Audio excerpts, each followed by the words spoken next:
Centre, পৃথিবীর নাভিস্থল। আল্লাহ তাআলা বললেন ওয়াহাদাল বালাদিল আমিন, আর এই নিরাপদ শহরের শপথ। এই শহর দ্বারা মক্কা শহর উদ্দেশ্য, কারণ রাসূল সাল্লাল্লাহু আলাইহি ওয়াসাল্লাম তখন মক্কায় ছিলেন, মক্কা নগরী। এই শহরের পূর্ব নাম ছিল বাক্কা।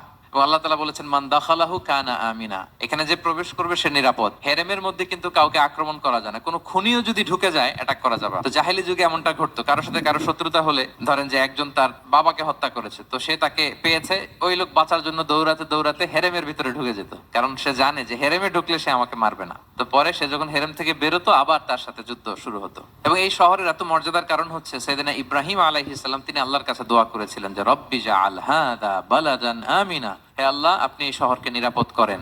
ওয়ারযুক আহলাহু মিনাস সামারাত, আর এই শহরের অধিবাসীদেরকে আপনি ফলমূল দিয়ে রিজিকের ব্যবস্থা করেন।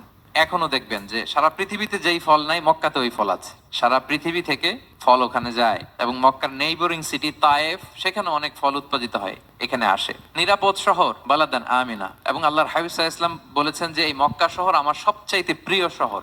বাধ্য হয়ে তিনি যখন হিজরত করলেন মদিনায়, সেদিন বারবার তিনি মক্কার দিকে পেছনে ফিরে ফিরে তাকান, আর কেঁদে কেঁদে তিনি বলতেছিলেন যে মাক্কাতু আহাব্বুল বিলাদ ইলাইয়া, মক্কা আমার কাছে সবচেয়ে প্রিয় নগরী।